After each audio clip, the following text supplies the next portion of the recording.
뇌졸중 위험을 증가시키는 약물은 여러 가지가 있습니다. 가장 잘 알려진 약물로는 경구피임약과 호르몬 대체요법이 있습니다. 안녕하세요. 24시간 365일 뇌를 지키는 대한뇌졸중학회입니다. 저는 분당 서울대병원 신경과 김준엽이고요. 저는 분당 서울대병원 신경과 김낙훈입니다. 오늘은 약물이 뇌졸중에 미치는 영향에 대해 얘기해 보겠습니다. 당연히 뇌졸중 이후에 약을 드셔야겠지만 어떤 약들은 뇌졸중을 오히려 일으키는 위험성을 올리기도 합니다. 그런 약들이 있는지 처음 들으셔보셨다고요? 그럼 오늘 시간이 굉장히 유익한 시간이 될 것입니다. 교수님, 혹시 뇌졸중을 일으키는 약물이 따로 있나요? 많은 분들이 사실 약은 건강을 유지하거나 질병을 치료하기 위해 복용하는 것이라 생각을 하시는데요. 방금 말씀하신 것처럼 일부 약물은 뇌혈관계에 영향을 미쳐서 뇌졸중 발생 위험을 오히려 증가시킬 수 있습니다. 약물이 뇌졸중을 유발하는 경로는 여러 가지가 있는데, 대표적인 경로로는 약물이 혈압을 상승시키거나 혈액의 응고 상태에 변화를 일으키는 경우입니다. 혈압이 급격하게 올라가면 뇌혈관의 부담이 커지게 되는데요. 이로 인해서 혈관이 터지거나 또 반대로 막히는 상황이 생길 수 있습니다. 결론적으로 다른 질환을 치료하기 위한 약물 복용 자체가 부작용을 일으킬 수 있고, 환자의 건강 상태에 따라서 뇌졸중 발생 위험을 높일 수 있다는 점을 기억해야 합니다. 저는 약은 당연히 먹으면 모두 안전할 줄 알았는데 조심해야 될 약들이 따로 있군요. 그럼 뇌졸중 발생 위험을 높이는 약물은 어떠한 것들이 있나요? 뇌졸중 위험을 증가시키는 약물은 여러 가지가 있습니다. 가장 잘 알려진 약물로는 경구피임약과 호르몬 대체요법이 있습니다. 경구피임약은 에스트로겐과 프로게스테론 같은 호르몬을 포함하고 있는데요. 혈액의 응고를 촉진할 수 있습니다.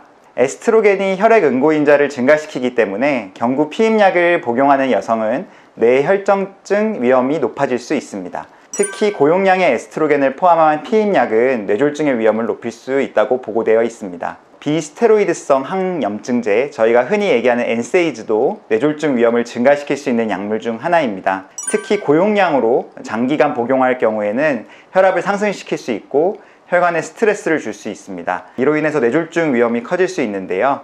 연구에 따르면 고용량의 이부프로펜이나 나프록센 같은 약물이 뇌졸중 위험을 높일 수도 있다고 보고된 바 있습니다. 일부 항우울제도 뇌졸중 발생 위험과 연관이 있습니다. 예를 들어 선택적 세로토닌 재흡수 억제제 SSRI는 혈소판 응집을 방해할 수 있고 출혈성 뇌졸중의 위험을 높일 수 있습니다. 마지막으로 자극성 약물인 암페타민과 같은 마약성 약물은 혈관을 급격히 수축시켜 혈압을 상승시키기 때문에 뇌졸중을 유발할 위험이 있습니다. 이렇듯 특정 약물들은 각기 다른 경로를 통해서 뇌졸중 위험을 증가시키므로 약물 복용 시 주의가 필요합니다. 약도 굉장히 위험해질 수 있군요. 뇌졸중 위험을 높이는 약을 어쩔 수 없이 복용해야 되는 경우들도 많이 있을 텐데요. 그렇다면 그 약을 중단해야 할까요? 뇌졸중 위험을 높이는 약물이라 하더라도 환자에게 꼭 필요한 약이라면 함부로 중단해서는 안 됩니다. 예를 들면 고혈압이 있는 환자나 심혈관계 질환이 있는 환자에게는 약물 복용이 필수적일 수 있습니다. 이런 경우에는 약을 중단하기보다는 위험을 최소화하는 방법을 찾는 것이 중요합니다. 우선 의사와 상담하여서 복용 중인 약이 뇌졸중 위험에 어떤 영향을 미치는지, 다른 대체 약물이 있는지 논의하는 것이 좋습니다. 예를 들어 경구 피임약을 복용 중인 여성의 경우 호르몬 복합 피임약 대신 프로게스테론 단독 피임약을 고려할 수 있겠고, 또 고용량의 엔세이즈를 장기적으로 복용해야 한다면 의사와 상담해서 필요한 경우 복용량을 줄이거나 다른 항염증제나 진통제로 대체할 수 있겠습니다. 마지막으로 뇌졸중 위험이 있는 약물을 복용해야 하는 경우에는 혈압과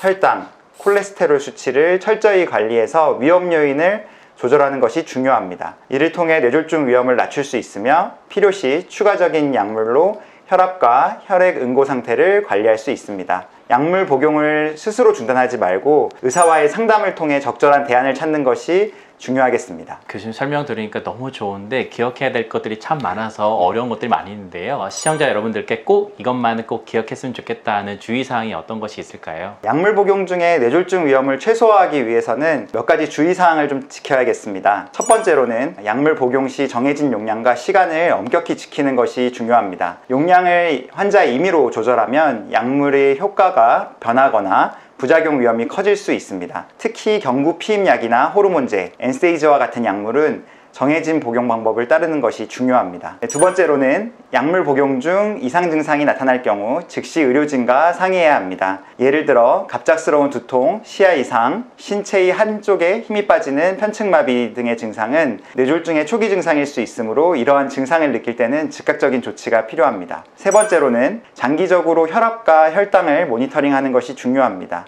필요시 혈액 응고 검사를 통해 약물이 혈액에 미치는 영향을 확인하는 것도 매우 중요하겠습니다. 마지막으로 생활습관 관리가 매우 중요하겠는데요. 흡연은 혈관을 손상시키고 혈압을 높여서 뇌졸중 위험을 더욱 증가시키므로 약물을 복용하는 동안에는 금연을 권장드립니다. 또한 규칙적인 운동과 저염 식단을 통해 혈관 건강을 관리하고 술도 지나치지 않게 섭취하는 것이 중요합니다. 약물과 생활습관이 뇌혈관에 미치는 영향을 함께 고려하여 건강을 지키는 것이 중요합니다. 뇌졸중 위험을 높이는 약들이 여러 가지가 있을 수 있겠지만 사실 꼭 필요할 때는 어쩔 수 없이 복용을 해야 합니다. 그 중에 대표적인 예가 말씀해주신 피임약이 될 텐데요. 피임약은 이제 젊은 여성 환자분들도 많이 복용하지만 고령의 환자분들도 우리가 갱년기 증상을 완화하기 위해서 많이들 드십니다. 복용하면서도 시작할 때 또 산부인과 선생님들께서 혈전의 위험을 높인다라는 얘기를 많이 하시니까 이걸 꼭 먹어도 되는 건지 걱정을 많이 하시는데요. 이것이 복용에 대한 기간이라든지 용량에 대해서 우리가 주의를 많이 한다면